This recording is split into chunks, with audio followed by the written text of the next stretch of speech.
بسم الله الرحمن الرحيم إن الحمد لله نحمده ونستعينه ونستغفره ونعوذ بالله من شرور أنفسنا ومن سيئات أعمالنا من يهده الله فلا مضل له ومن يضلل فلا هادي له وأشهد أن لا إله إلا الله وحده لا شريك له وأشهد أن محمدا عبده ورسوله يا أيها الذين آمنوا اتقوا الله حق تقاته ولا تموتن إلا وأنتم مسلمون يا أيها الناس اتقوا ربكم الذي خلقكم من نفس واحدة وخلق منها زوجها وبث منهما رجالا كثيرا ونساء واتقوا الله الذي تساءلون به والأرحام إن الله كان عليكم رقيبا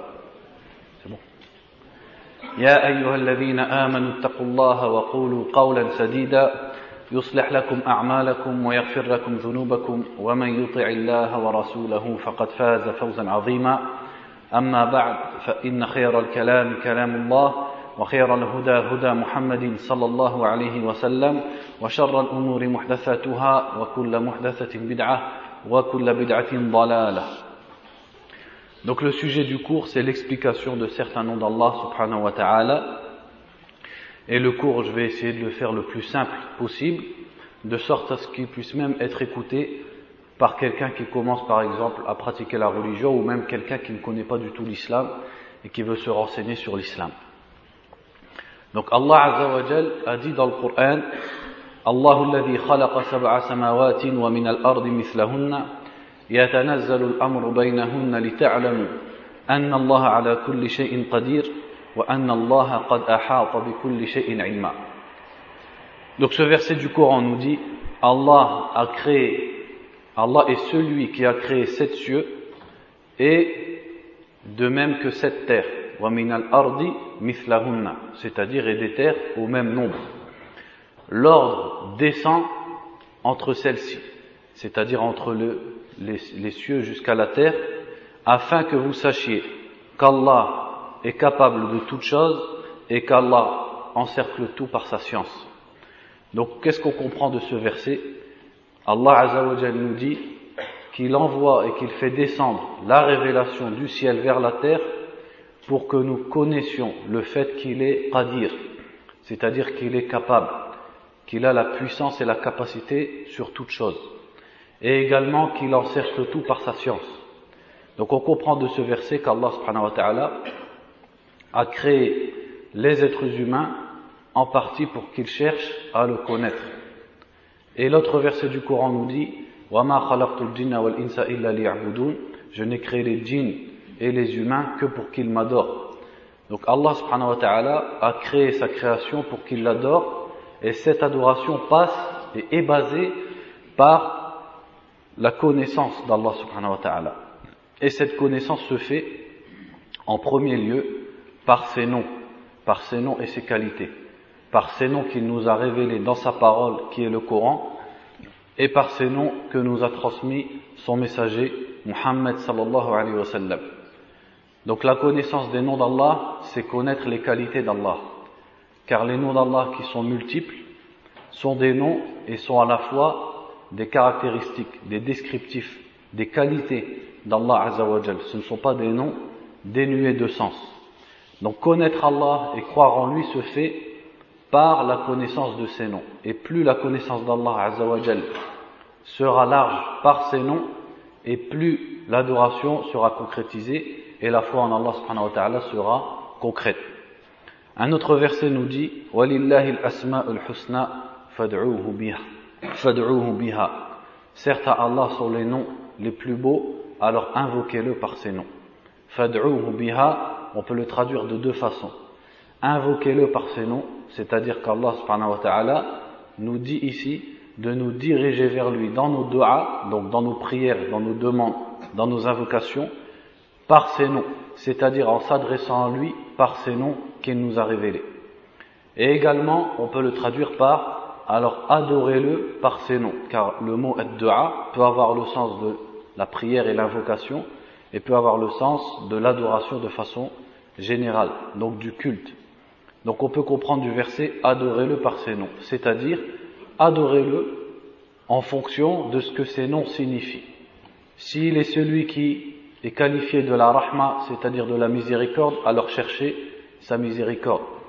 S'il est celui qui est Al-Basir, qui est qualifié du regard, c'est-à-dire qu'il voit toute sa création, alors craignez qu'il ne voie de vous ce qui ne convient pas.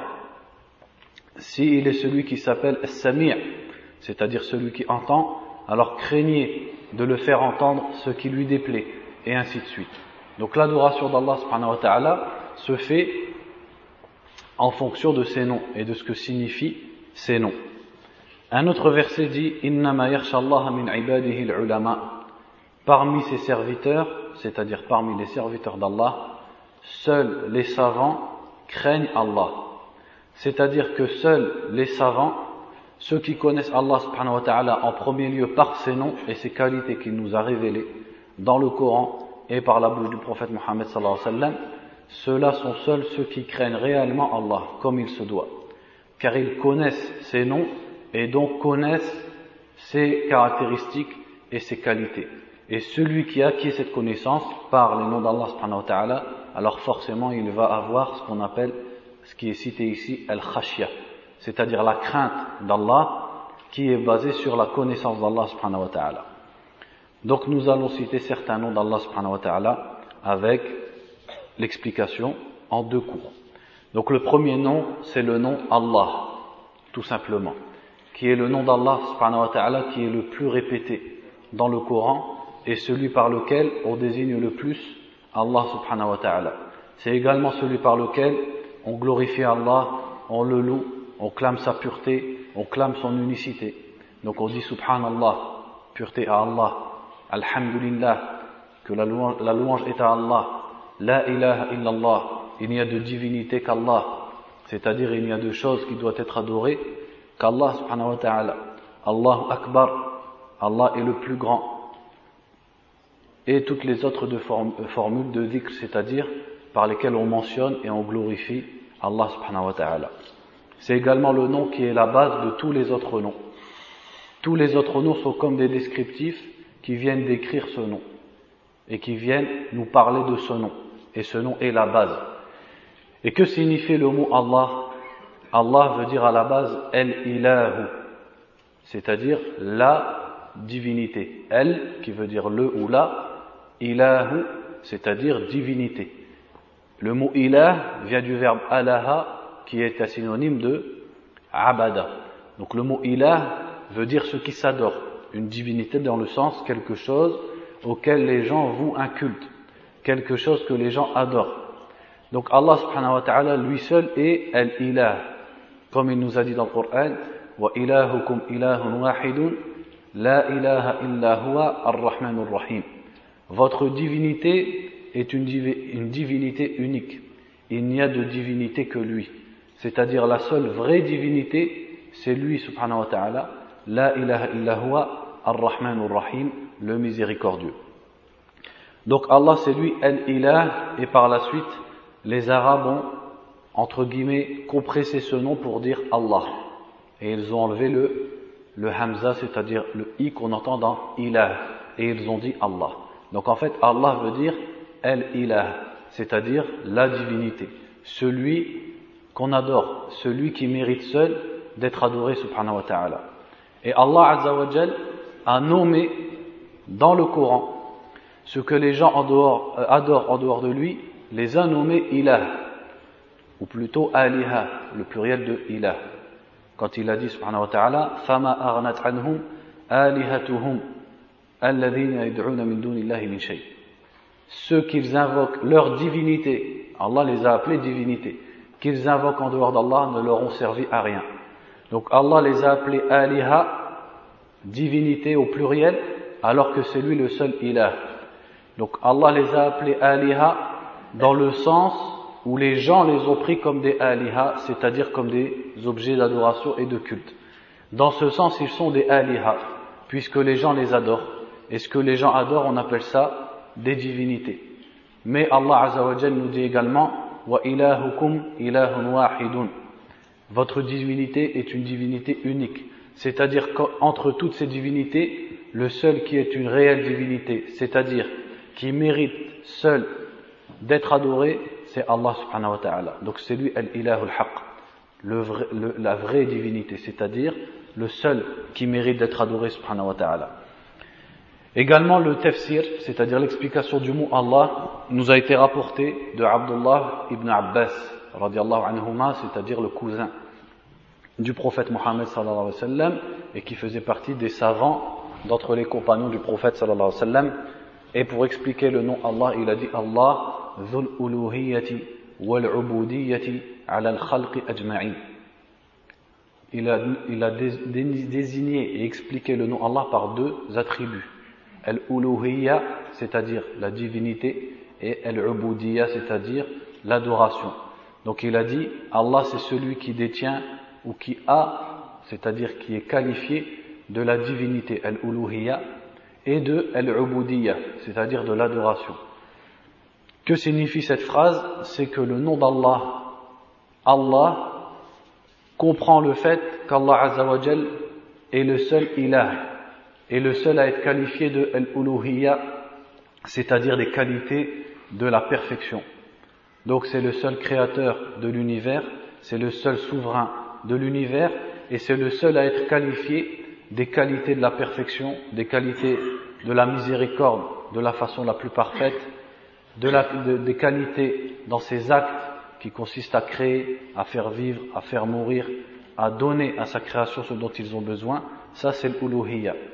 Et al-ubudiyya, c'est l'adoration, c'est-à-dire que toutes les créatures d'Allah subhanahu wa ta'ala sont des ibad, c'est-à-dire sont soumis à Allah Azza wa Jal, sont des serviteurs d'Allah Azza wa Jal, qu'ils le veuillent ou qu'ils ne le veuillent pas.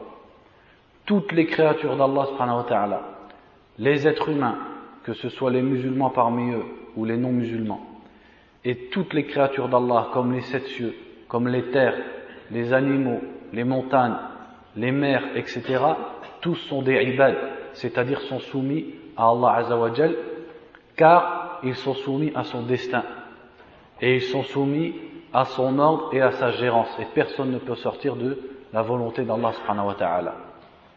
Et également ils sont ses ibad dans le sens où ils l'adorent, et toutes les créatures d'Allah subhanahu wa ta'ala clament la grandeur d'Allah Azza wa Jal et l'adorent, à l'exception d'une seule catégorie de personnes qui sont les mécréants, qui refusent d'adorer Allah subhanahu wa ta'ala et de clamer sa grandeur, même s'ils lui sont tout de même soumis sans le vouloir, dans le sens où ils sont soumis à son destin et à son ordre dont ils ne peuvent pas sortir.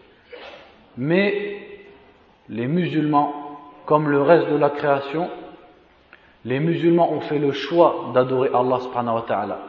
Lorsqu'Allah Azza wa Jal leur a ordonné de l'adorer, ils ont accepté cet ordre et l'ont mis en pratique.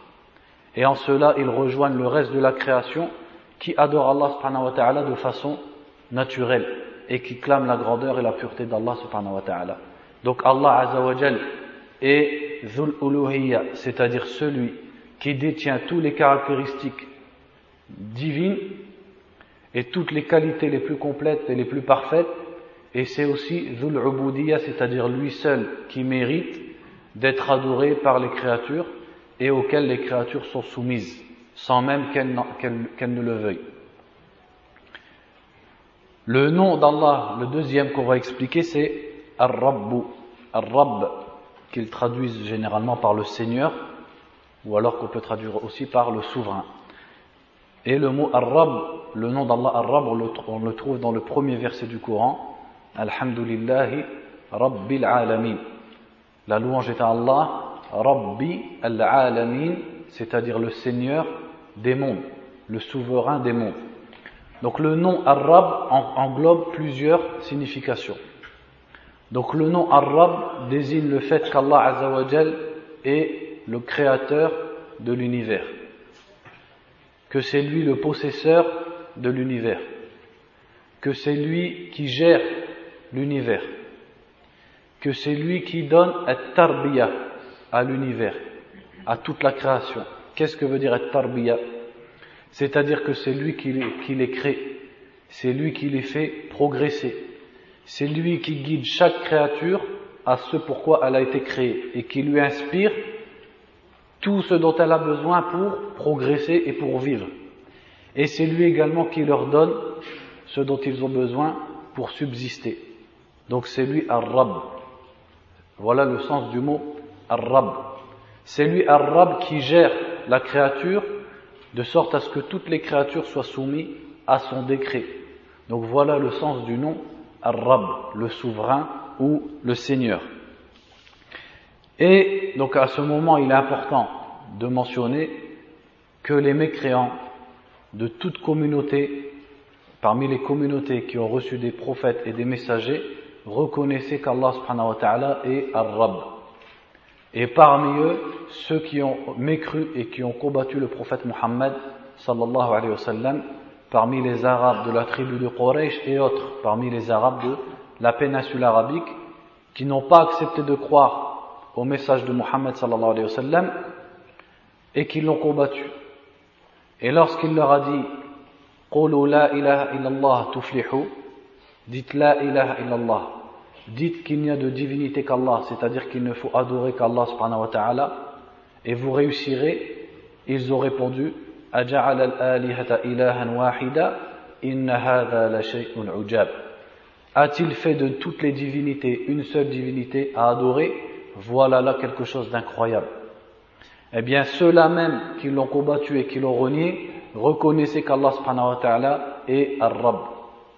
C'est pour ça qu'Allah Azza wa Jal, dans le premier ordre adressé aux êtres humains dans le Coran, il nous a dit Ya ayyuhan nas, u'budu rabbakum, alladhi khalaqakum, walladhina min qablikum la'allakum tattaqun.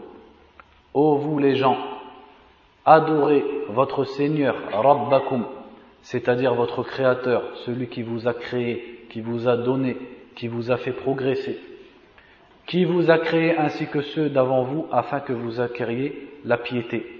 Alladhi ja'ala lakumul arda firashan was-samaa'a bina'an wa anzala minas samaa'i ma'an fa akhraja bihi minas thamarati rizqan lakum fala taj'alu lillahi andadan wa antum ta'lamun. Celui qui a fait pour vous de la terre un lit, c'est-à-dire une surface étalée dans laquelle vous pouvez vivre. Celui qui a fait pour vous du ciel une construction et qui a fait descendre du ciel de l'eau, par laquelle il a fait sortir des fruits comme subsistance pour vous. Ne donnez donc pas à Allah des égaux alors que vous savez. C'est-à-dire alors que vous, les êtres humains, par votre nature, vous savez qu'Allah Azza wa Jal est lui seul qui vous a créé, et lui seul qui vous fait descendre la pluie, et lui seul qui vous a placé cette terre pour y vivre, et a créé au-dessus de vous le ciel, etc. Ne lui donnez pas des égaux dans l'adoration alors que vous savez.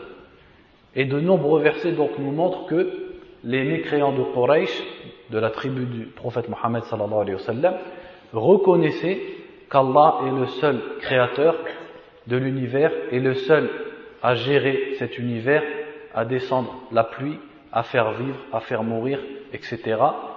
Mais ça ne les a pas fait entrer dans le monothéisme, car ils n'ont pas accepté qu'il est le seul à qui doit être vouée l'adoration, à qui doivent être vouées les prières, les prosternations, les sacrifices, la confiance, etc. etc. Donc ça c'est pour le nom Ar-Rabb. Et le nom d'Allah subhanahu wa ta'ala Ar-Rabb implique justement pour celui qui le connaît qu'il adore Allah seul. Puisqu'Allah subhanahu wa ta'ala nous a ordonné de l'adorer en disant adorez votre Rabb, votre Seigneur, et ne lui donnez pas des égaux alors que vous savez, c'est-à-dire alors que vous savez qu'il est votre Seigneur, on en comprend justement que le fruit de connaître ce nom d'Allah subhanahu wa ta'ala qui est Ar-Rabb, c'est, et la conclusion c'est de l'adorer seul, car celui qui est le seul créateur est le seul à avoir géré la création et le seul forcément qui mérite d'être adoré et qui mérite d'être prié. Le nom suivant c'est, ou plutôt les deux noms suivants, Ar-Rahman et Ar-Rahim, qui veulent dire tous les deux le miséricordieux. Donc Ar-Rahman, la différence entre Ar-Rahman et Ar-Rahim, Ar-Rahman désigne la qualité d'Allah qui est Ar-Rahma, la miséricorde. Donc lorsqu'on dit qu'Allah s'appelle Ar-Rahman, on en comprend qu'Allah Azza wa Jal a parmi ses qualités Ar-Rahma, la miséricorde. Donc Ar-Rahman désigne une qualité et Ar-Rahim désigne un acte, c'est-à-dire celui qui fait clémence et qui fait miséricorde à ses créatures. Voilà la nuance entre Ar-Rahman et Ar-Rahim. Ar-Rahman désigne le fait qu'Allah est qualifié de la miséricorde. Ar-Rahim désigne le fait qu'Allah fait miséricorde et fait clémence à ses créatures. C'est pour ça que le nom Ar-Rahim, on va le retrouver par exemple dans des versets comme Wa kana bil mu'minina rahima. Et Allah est Rahim envers les croyants. C'est-à-dire qu'il leur fait miséricorde. Donc il n'a pas dit Wa kana bil mu'minina rahmanan par exemple. Car il est plus convenable de dire Rahim, car c'est Rahim, Ar-Rahim qui désigne l'acte de faire clémence et de faire miséricorde à ses créatures. À propos de la rahma d'Allah subhanahu wa ta'ala, on peut citer ce hadith de Omar ibn al-Khattab radiyallahu anhu, qui dit que un jour le prophète sallallahu alayhi wa sallam a vu une femme parmi des prisonniers de guerre qui tournait entre les prisonniers, et dès qu'elle entendait un enfant pleurer, elle le prenait pour le coller contre elle, pour le consoler. Et le prophète sallallahu alayhi wa sallam donc s'est adressé à ses compagnons et leur a dit: est-ce que vous pouvez imaginer, est-ce que vous pensez que cette femme peut jeter cet enfant au feu? Et ils ont dit: la wallahi wa hiya taqdiru alla tatrahahu. Ils ont dit: non, par Allah, si elle peut ne pas le jeter, il n'est pas possible qu'elle le jette. Et le prophète sallallahu alayhi wa sallam a répondu qu'Allah azza wa jal est plus miséricordieux envers sa créature que cette mère que cette femme envers ses enfants, pour montrer la grandeur de la miséricorde d'Allah subhanahu wa ta'ala. La miséricorde d'Allah qui est une miséricorde générale, qui englobe toute la création, les êtres humains comme les objets ou les animaux, et également parmi les êtres humains, ceux qui croient en Allah et qui l'adorent comme ceux qui le renient.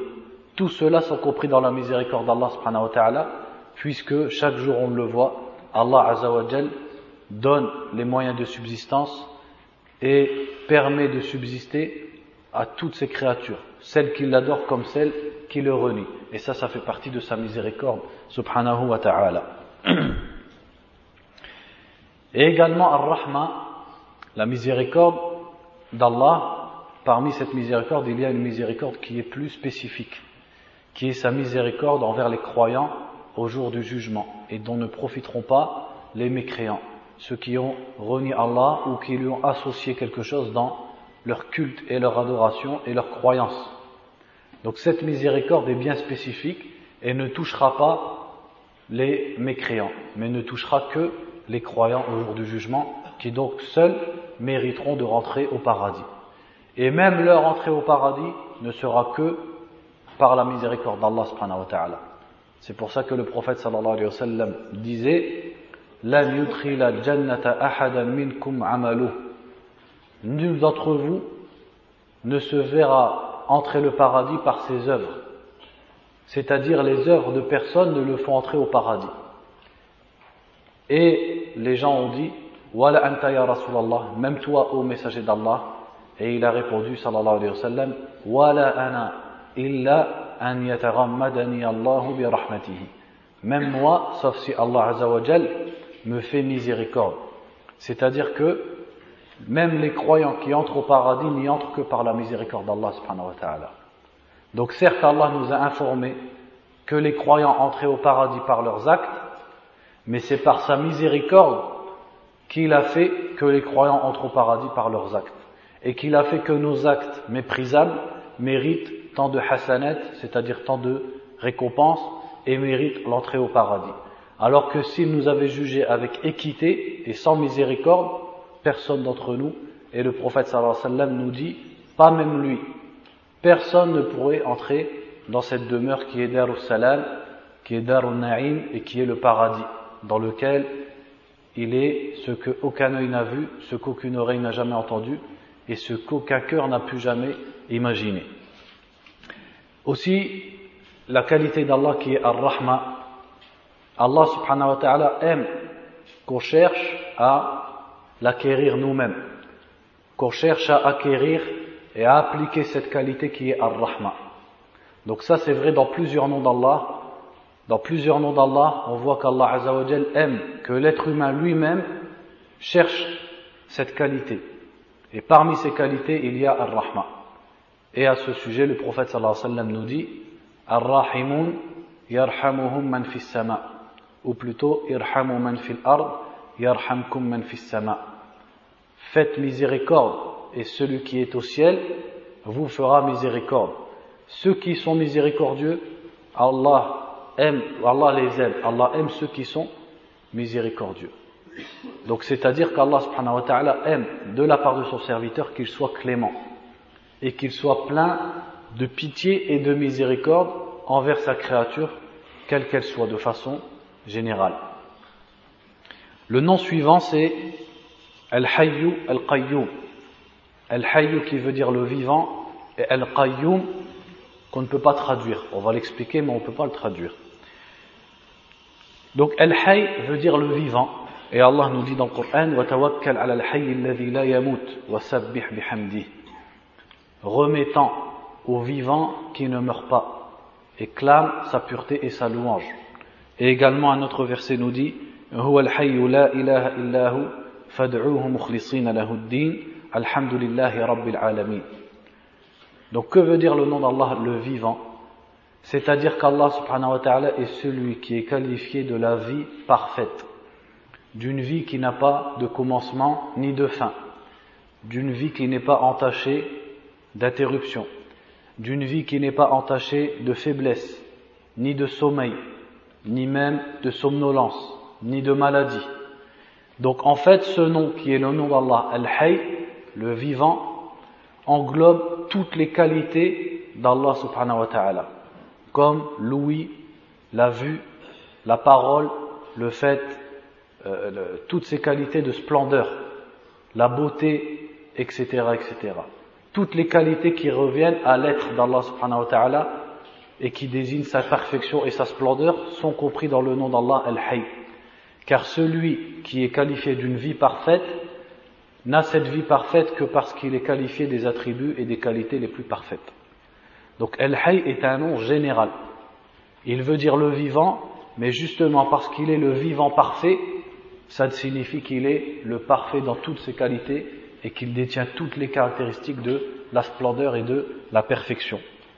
Et lorsqu'on médite sur ces versets, وَتَوَكَّلْ عَلَى الْحَيِّ الَّذِي لَا يَمُوتُ, remettant, place ta confiance en le vivant qui ne meurt pas. C'est-à-dire que la connaissance de ce nom d'Allah subhanahu wa ta'ala a une trace dans les actes de l'être humain. Le fait de savoir qu'Allah est Al-Hayy, est celui qui ne meurt pas et dont la vie n'est jamais entachée d'interruption ni de faiblesse, eh bien ça doit pousser l'être humain à se dégager des liens qu'il a avec la création pour renouer et renforcer son lien avec Allah subhanahu wa ta'ala, car c'est lui seul qui perdure, alors que tout le monde a un terme, tout le monde est pris de faiblesse, mais le seul en qui tu dois placer ta confiance, c'est le vivant, qui ne dort jamais, qui n'est pas atteint de faiblesse, et qui ne mourra jamais, qui ne disparaîtra jamais. Et c'est pour cela aussi qu'il est celui qui mérite d'être adoré. C'est pour ça que l'autre verset dit, il est le vivant, il n'y a de divinité que lui, alors adorez-le en lui vouant exclusivement votre culte. Et Al-Qayyum désigne un attribut d'Allah qui est Al-Qayyumiyya, qui veut dire deux choses. Le fait qu'Allah Azza wa Jal subsiste par lui-même et le fait que les créatures d'Allah subsistent par lui. Voilà ce que veut dire Al-Qayyum. C'est-à-dire celui qui subsiste sans avoir besoin de personne, sans n'avoir besoin d'un moyen de subsistance, sans n'avoir besoin de l'aide ni de l'appui d'autre que lui subhanahu wa ta'ala. Et également, tout ce qui est autre que lui, c'est-à-dire toutes ces créatures, ne subsistent que par lui, ne subsistent que parce qu'Allah subhanahu wa ta'ala les laisse vivre, les fait subsister et leur donne leurs moyens de subsistance. Voilà ce que veut dire Al-Hayyu Al-Qayyum. Donc Al-Hayy, comme on l'a dit, englobe toutes les qualités d'Allah subhanahu wa ta'ala. Et Al-Qayyum, puisque ça désigne le fait qu'Allah Azza wa Jal fait subsister toutes ces créatures, Donc par ses actes, par la création, par al-rizq, c'est-à-dire le fait de leur donner leur subsistance et autres, eh bien en fait Al-Qayyum englobe tous les actes d'Allah subhanahu wa ta'ala. Donc Al-Hayy englobe toutes les qualités d'Allah et Al-Qayyum englobe tous les actes d'Allah subhanahu wa ta'ala. Et donc Al-Hayy et Al-Qayyum ensemble englobent toutes les qualités d'Allah azza wa jal, que ce soit ses caractéristiques ou également ses actes. Et le prophète sallallahu alayhi wa sallam utilisait ce nom dans la difficulté. Il est rapporté donc dans le hadith que lorsque le prophète sallallahu alayhi wa sallam vivait une difficulté ou un moment difficile, il disait Ya Hayyu Ya Qayyum bi rahmatika astaghith. Ô Hayyu, ô Qayyum, je te demande secours par ta miséricorde. C'est-à-dire par ta miséricorde, je te demande de me sortir de cette difficulté. Le nom suivant, ou les deux noms suivants, Al-Ahad et Al-Wahid. Al-Ahad entre guillemets qui veut dire l'un, l'unique, et Al-Wahid qui veut dire l'unique également. Donc ce sont deux noms qui sont semblables, qu'on retrouve par exemple dans la sourate Qul huwa Allahu Ahad. Et également le verset qu'on avait cité tout à l'heure, Wa ilahukum ilahun wahidun, ou le verset également qui dit Qul illahu khaliqu kulli shay wa huwa al-wahidul qahhar. Donc c'est un nom qui est répété, Al-Wahid c'est un nom qui est répété dans le Coran. Donc Allah Azza wa Jal est unique. Il est unique dans son être, c'est-à-dire qu'il n'a pas de semblable. Et il n'est pas un deuxième comme lui, subhanahu wa ta'ala. Allah est unique dans ses qualités, c'est-à-dire que personne n'est égal à Allah dans une seule de ses qualités.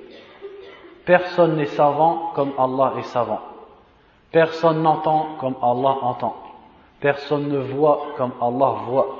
Personne n'a de sagesse comme Allah subhanahu wa ta'ala. Et ainsi de suite. Donc Allah est unique dans ses qualités. Et personne n'est l'égal d'Allah dans les qualités d'Allah. Et il n'a pas de semblable dans ses caractéristiques subhanahu wa ta'ala. Également Allah Azza wa Jal est unique dans ses actes. Donc c'est le seul à créer, c'est le seul à faire vivre, à faire mourir et à gérer cet univers. Et justement parce qu'il est unique dans tout cela, donc dans ses caractéristiques, dans ses actes, eh bien il est unique dans son haqq. Son haqq, c'est-à-dire son droit, que le prophète a désigné sallallahu alayhi wa sallam en disant Haqqullahi ala al-ibad an ya'buduhu wa la yushriku bihi shay'a. Le droit d'Allah sur ses créatures, c'est qu'il l'adore et ne lui associe rien. Comme il est unique, il est le seul créateur et il est le seul à posséder ses attributs de perfection, il est unique dans nos prières, c'est-à-dire dans les actes de l'être humain. Il est le seul qui est visé et qui est recherché par les actes de l'être humain, c'est-à-dire par nos prières, par nos sacrifices, par notre jeûne et par toutes nos adorations. Le nom suivant c'est As-Samad. As-Samad, qu'on ne peut pas traduire non plus, en tout cas je ne vais pas m'y aventurer, qu'on va simplement expliquer. Donc As-Samad, c'est celui qui est complet dans toutes ses qualités, comme ceci a été rapporté de Abdullah ibn Abbas radiyallahu anhuma. C'est-à-dire dans sa générosité, il a la perfection. Dans sa science, il a la perfection. Dans sa beauté, il a la perfection. Dans sa grandeur, il a la perfection. Dans sa hauteur, il a la perfection. Et dans toutes ses qualités, subhanahu wa ta'ala, il a la perfection. Voilà ce que veut dire d'une part As-Samad, As-Sayyid, c'est-à-dire le Seigneur. Et d'autre part, As-Samad veut dire celui qui est visé et vers qui se tournent toutes les créatures pour leurs besoins et pour subsister. Donc le nom As-Samad dans la langue arabe, en fait, vient de deux sens. Al-Jam'u, qui veut dire le fait de réunir, et Al-Qasdu, qui veut dire le fait de viser. Et, comme il a été expliqué par certains savants, les Arabes désignaient le Seigneur parmi eux, donc le Seigneur ici dans le sens humain, c'est-à-dire un maître, un chef, etc. Ils l'appelaient Samad. Pourquoi ils l'appelaient Samad? Parce qu'il réunit toutes les qualités d'un chef, donc là c'est le sens de réunir, et parce que tout le monde se tourne vers lui. pour leurs besoins, leurs demandes, etc. Donc voilà le sens, par là on comprend le sens du mot As-Samad, celui qui réunit toutes les qualités et la perfection dans toutes les qualités, et celui vers qui se tournent les créatures pour subsister alors que lui n'a pas besoin d'elles. Et également il a été rapporté dans le sens du nom As-Samad, celui dont rien ne sort. C'est-à-dire il n'existe pas un être qui est sorti d'Allah, hasha, subhanahu wa ta'ala. Dans le sens en fait où il n'enfante pas, azza wa jal, contrairement à ce qu'inventent les chrétiens sur Allah en disant que Isa est son fils, alayhi salatu wassalam. Alors que le nom d'Allah As-Samad, on en comprend qu'Allah ne peut pas enfanter. Ça fait partie de sa perfection, qu'il n'enfante pas et n'a pas d'enfant, subhanahu wa ta'ala. Et également, il est venu dans l'explication du nom As-Samad, celui qui ne mange pas et qui ne boit pas, puisqu'il n'a besoin de rien dans sa création, subhanahu wa ta'ala. Donc lorsqu'on lit l'explication de ces noms d'Allah, subhanahu wa ta'ala, parfois ça peut paraître un peu évident. On peut se dire, mais ça c'est des choses qu'on connaît. Certes, ce sont des choses qu'on connaît, mais souvent on ne se rend pas compte à quel point ces choses font la différence entre nous et les autres religions, même parmi ceux qui se prétendent monothéistes.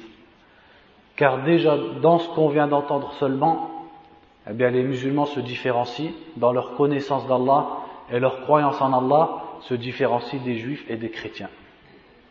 Et se différencient de beaucoup de mouvements et de fausses croyances qui mettent des égos à Allah dans beaucoup de choses qu'on vient de citer. Comme lorsqu'ils te disent par exemple que Allah Azza wa Jal a pris la forme d'un être humain pour venir sur terre et se rapprocher de ses créatures, et il a mangé et il a bu pour voir ce que les êtres humains connaissent et vivent, etc. Subhanallah. Comment dire ça sur Allah Azza wa Jal, si ce n'est par un manque de connaissance de ses noms et de ses attributs, et le fait de concevoir Allah comme on conçoit un être humain. Donc c'est l'ignorance d'Allah et de ses noms qui amène à dire ce genre de paroles. Ou alors le fait de dire qu'Allah subhanahu wa ta'ala a un fils ou a des enfants. Ça c'est ignorer Allah subhanahu wa ta'ala. C'est ignorer sa perfection.